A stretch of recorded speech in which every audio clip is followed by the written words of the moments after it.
வணக்கம். கதிரவன் நியூஸின் மதிய நேர பிரதான செய்திகள். முதலில் தலைப்புச் செய்திகள். பௌத்த பிக்கு அதிரடியாக கைது. எரிபொருள் விலை திருத்தம் குறித்து வெளியான அறிவிப்பு. 600 புதிய பேருந்துகளை அறிமுகப்படுத்தும் அரசு. முட்டையின் விலையில் ஏற்பட்டுள்ள திடீர் மாற்றம், மக்களுக்கு அவசர தகவல். விவசாய முதலீட்டு திட்டங்கள் தொடர்பில் மத்திய வங்கி விடுத்துள்ள அறிவிப்பு. மயானத்துக்குள் வெள்ளை ஆடையுடன் திடீரென நுழைந்த மர்ம நபர்கள். அரசாங்கத்தின் புதிய திட்டத்தை கடுமையாக விமர்சித்த தனியார் பேருந்து உரிமையாளர் சங்கம். அதிக விலைக்கு அரிசி விற்பனை, வர்த்தக நிலையத்துக்கு 5 லட்சம் ரூபாய் அபராதம். வீதி விபத்தில் ஸ்தலத்திலேயே பறிபோன உயிர் தொடர்பான விரிவான செய்திகள். ஹெரோயின் போதைப் பொருளுடன் பௌத்த பிக்கு ஒருவர் கைது செய்யப்பட்டுள்ளதாக காவல்துறையினர் தெரிவித்துள்ளனர். கொழும்பு தனியார் பேருந்து நிலையத்தின் 40வது நடைமேடைக்கு அருகிலுள்ள மலசலக்கூடத்துக்கு அருகில் குறித்த கைது இடம்பெற்றுள்ளது. எவ்வாறு கைது செய்யப்பட்டுள்ளவர் புத்தளம் பகுதியில் உள்ள விகாரை ஒன்றில் வசிக்கும் பிக்கு ஆவார். ஊழல் ஒழிப்பு சோதனை கடமையில் ஈடுபட்டிருந்த காவல்துறை குழுவுக்கும் கிடைத்த தகவலின் அடிப்படையில் இந்த சோதனையானது மேற்கொள்ளப்பட்டுள்ளது. குறித்த பிக்குவை சோதனையிட்ட போது அவரது தோளில் தொங்கவிடப்பட்டிருந்த பயணப்பையின் ஒளிபுகும் பொருத்தினால் பொதியப்பட்ட காகிதத்தால் மூடப்பட்ட பொதியொன்று கண்டெடுக்கப்பட்டுள்ளது. அந்த பொதியை சோதித்த போது அதற்குள் போதைப் பொருள் இருப்பது தெரிய வந்துள்ளது. சந்தக நபரையும் சான்று பொருட்களையும் காவல் நிலையத்துக்கு கொண்டு சென்று நிறுத்தி பார்த்தபோது குறித்த பொதியில் 88,700 மில்லிகிராம் ஹெரோயின் இருந்தது உறுதி செய்யப்பட்டுள்ளது. சந்தேகத்துக்கிடமான பிக்கு மாளிகா கந்த நீதவான் நீதிமன்றத்தில் முன்னிலைப்படுத்தப்பட உள்ளார். இலங்கையில் அடுத்த மாதம் எரிபொருள் விலையில் திருத்தம் செய்யப்படுமா என்பதை இப்போது கூற முடியாது என இலங்கை பெட்ரோலிய கூட்டுத்தாபனம் தெரிவித்துள்ளது. எரிபொருட்களின் மாதாந்த விலை குறித்து சர்வதேச சந்தையில் நிலவும் சராசரி மசகு எண்ணெய் விலையின் அடிப்படையில் இம்மாதத்தின் எஞ்சியுள்ள நாட்களில் தீர்மானம் எடுக்கப்படும் என அவர் மேலும் சுட்டிக்காட்டினார். இது தொடர்பில் பெட்ரோலிய கூட்டுத்தாபனத்தின் முகாமைத்துவ பணிப்பாளர் மயூர நிதிகுமார் தெரிவிக்கையில், இஸ்ரேல், அமெரிக்கா மற்றும் ஈரானுக்கிடையே ஏற்பட்டுள்ள புதிய மோதல்கள் காரணமாக உலகளாவிய ரீதியில் எரிபொருள் விலையில் ஏற்ற இறக்கங்கள் நிலைபெற நிலையிலேயே நிச்சயமற்ற சூழல் உருவாகியுள்ளது. நாங்கள் வழக்கமாக மாதாந்த சராசரி விலையையே கருத்தில் கொள்கின்றோம் என்பதனால் இந்த தருணத்தில் விலை உயருமா இல்லையா என்பதை உறுதியாக கூற முடியாது. எங்களுக்கு இந்த மாதம் நிறைவடைவதற்கு இன்னும் 4 நாட்கள் உள்ள நிலையிலும், எனவே இந்த எஞ்சிய நாட்களில் உலக சந்தையில் விலை அதிகரிக்கிறதா அல்லது குறைகிறதா என்பதை பொறுத்தே நாங்கள் இறுதி தீர்மானத்தை எடுக்க வேண்டும் என்று அவர் தெரிவித்துள்ளார். இலங்கை போக்குவரத்து சபைக்கு 600 புதிய பேருந்துகளை அறிமுகப்படுத்தும் அரசாங்கத்தின் திட்டத்தை இலங்கை தனியார் பேருந்து உரிமையாளர்கள் சங்கம் விமர்சித்துள்ளது. குறித்த விடயத்தை இலங்கை தனியார் பேருந்து உரிமையாளர்கள் சங்கத்தின் தலைவர் கேமனு விஜயரத்ன தெரிவித்துள்ளார். இலங்கை போக்குவரத்து சபை நாள்தோறும் 20 மில்லியன் ரூபாயை இழந்து வருவதாக அவர் குறிப்பிட்டுள்ளார். அவர் மேலும் தெரிவிக்கையில், இலங்கை போக்குவரத்து சபைக்கு 600 பேருந்துகளை பெறுவதில் தனியார் பேருந்து உரிமையாளர்களுக்கு எந்த ஆட்சேபனையும் இல்லை. ஆனால் வெறுமனே பேருந்துகளை சேர்ப்பது அரசால் நடத்தப்படும் போக்குவரத்து சேவையின் நிதி மற்றும் செயல்பாட்டு சிக்கல்களை தீர்க்குமா என்று சுங்கத்தின் தலைவர் கேமனு விஜயரத்ன கேள்வி எழுப்பியுள்ளார். தனியார் பேருந்துகள் தொடர்ந்தும் பொது போக்குவரத்து பயணிகளின் கணிசமான பங்களிப்பை வழங்கி வருகின்றன. இந்த நிலையில் முறையான சாத்தியக்கூறு மதிப்பீடு இல்லாமல் இலங்கை போக்குவரத்து சபை பேருந்துகளின் எண்ணிக்கையை அதிகரிப்பது தனியார் உரிமையாளர்களை கடுமையாக பாதிக்கும் என்று அவர் சுட்டிக்காட்டியுள்ளார். இலங்கை போக்குவரத்து சபை நாள்தோறும் 20 மில்லியன் ரூபாயை இழந்து வருவதாக தெரிவிக்கப்பட்டுள்ளது. இதன் காரணமாக மேலதிகமாக பேருந்துகளை கொள்வனவு செய்வதை தவிர்த்து அரச போக்குவரத்தில் உள்ள செயலத்திறன் குறைபாடுகளை சரி செய்யுமாறு அவர் அரசாங்கத்தை வலியுறுத்தியுள்ளார்.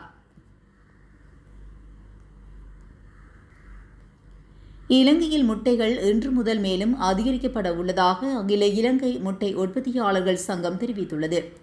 மக்காச்சோள தட்டுப்பாடு மற்றும் அதிக வெப்பநிலை காரணமாக முட்டை உற்பத்தி குறிப்பிடத்தக்க அளவில் குறைந்துள்ளதாக அவர்கள் சுட்டிக்காட்டுகின்றனர். அதற்கமைவாக விலையை அதிகரிக்காமல் கைத்தொழிலை மேலும் தொடர முடியாது என அகில இலங்கை முட்டை உற்பத்தியாளர்கள் சங்கத்தின் தலைவர் சரத் ரத்நாயக்க தெரிவித்தார். ஏனைய விலங்கு தீவனங்களின் விலைகளும் அதிகரித்துள்ளதாக இங்கு குறிப்பிடப்பட்டுள்ளது. வெள்ளை முட்டையின் மொத்த விற்பனை விலை 43 ரூபாவாகவும் சிவப்பு முட்டையின் மொத்த விற்பனை விலை 44 ரூபாவாகவும் இன்று முதல் அதிகரிக்கப்பட உள்ளதாக சரத் ரத்நாயக்க மேலும் தெரிவித்தார். சில பிரதேசங்களில் முட்டையின் சில்லறை விலை தற்போது 50 ரூபாய் வரை உயர்வடைந்துள்ளமை குறிப்பிடத்தக்கது. விவசாய திட்டங்கள் என்ற பெயரிலான முதலீடுகள் தொடர்பில் இலங்கை மத்திய வங்கி கடுமையான எச்சரிக்கை விடுத்துள்ளது.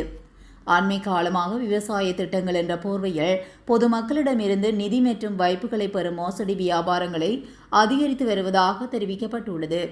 இவ்வாறான திட்டங்களில் பெரும்பாலானவை சட்டவிரோதமான முறையில் வாய்ப்புகளை பெறும் திட்டங்கள் என்றும் இலங்கை மத்திய வங்கியின் ஆளுநர் கலாநிதி பி லந்தலால் வீரசிங்க தெரிவித்துள்ளார். இது தொடர்பாக மத்திய வங்கியின் வங்கி சாரா நிதி நிறுவனங்களின் மேற்பார்வை பிரிவு தேவையான சட்ட நடவடிக்கைகளை எடுத்து வருவதாக அவர் வலியுறுத்தினார். ஒரு நிறுவனமோ அல்லது தனிநபரோ விவசாய திட்டத்தை காண்பித்து பொதுமக்களிடம் பணம் கோரினால் அதற்கு மாதந்தோறும் ஒரு தொகையையோ அல்லது திட்டத்தின் முடிவில் பெரும் லாபத்தையோ தருவதாக கூறினால் அது சட்டவிரோத வாய்ப்பு சேகரிப்பாகவே கருதப்படும் என சுட்டிக்காட்டப்பட்டுள்ளது. இவ்வாறான பல திட்டங்கள் பிரமிட் மோசடிகளின் தன்மையை கொண்டுள்ளதாக தெரிவிக்கப்பட்டுள்ளது. தெய்வலையில் உள்ள பொது மயானம் ஒன்றில் காவலரை மோட்டார் சைக்கிளை சென்று துப்பாக்கிச்சூடு நடத்தியதாக சந்தேகப்படும் நபர் கைது செய்யப்பட்டுள்ளார். துப்பாக்கிச்சூடு நடத்தியவர்களில் ஒருவர் என குற்றம் சாட்டப்படும் குறித்த நபர் நுவகுடவில் உள்ள டெல்கந்தப் சந்திப்பில் கைது செய்யப்பட்டுள்ளதாக குற்றம் புலனாய்வு பிரிவு தெரிவித்துள்ளது. சந்தேகநபரிடமிருந்து 7200 மில்லிகிராம் ஐஸ் போதைப் பொருள் கைப்பற்றப்பட்டதாக தெரிவிக்கப்படுகிறது. கைது செய்யப்பட்ட சந்தேகநபர் ஒழுங்கமைக்கப்பட்ட குற்ற கும்பல் உறுப்பினராக திசநாயக்க முதியன் செலகே அபிஸ்க ஜெகான் என்று அழைக்கப்படும் போதிகா வெட்டே அபிஸ்காவின் நெருங்கிய கூட்டாளி என தெரிவிக்கப்பட்டுள்ளது. இலங்கை போக்குவரத்து சபையில் 600 புதிய பேருந்துகளை அறிமுகப்படுத்தும் அரசாங்கத்தின் திட்டத்தை இலங்கை தனியார் பேருந்து உரிமையாளர்கள் சங்கம் விமர்சித்துள்ளது. இந்த நடவடிக்கை தனியார் பேருந்து தொழிலை மேலும் பாதிக்கும் ஒரு தேசிய குற்றம் என்று அச்சங்கம் கூறியுள்ளது. இது தொடர்பில் அச்சங்கத்தின் தலைவர் கெமன விஜயரத்ன, பேருந்துகளை பெறுவதில் தனியார் பேருந்து நடத்துனர்களுக்கு எந்த ஆட்சேபனையும் இல்லை.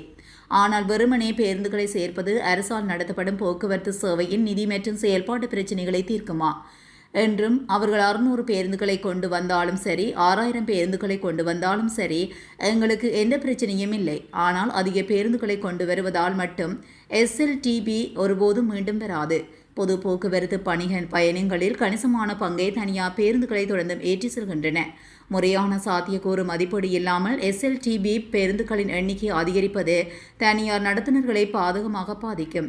எனவே கூடுதல் பேருந்துகளை வாங்குவதோடு மட்டும் நின்றுவிடாமல் மாநில போக்குவரத்தில் உள்ள செயல்திறன் குறைபாடுகளை சரி செய்ய வேண்டும்.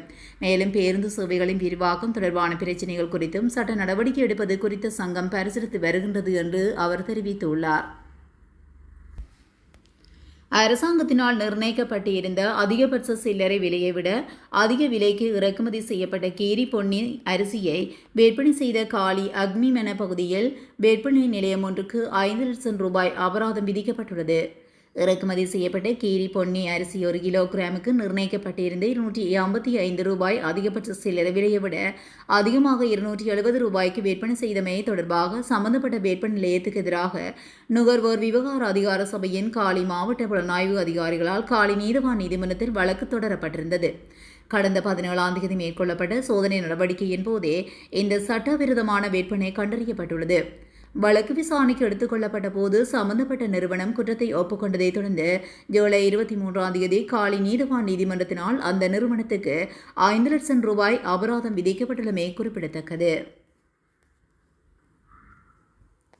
கொலன்னாவை வீதியில் கொத்தட்டுவ பகுதியை அண்மித்த பகுதியில் இன்று திங்கட்கிழமை இடம்பெற்ற விபத்தில் ஒருவர் ஸ்தலத்திலேயே உயிரிழந்துள்ளதாக போலீசார் தெரிவித்துள்ளனர்.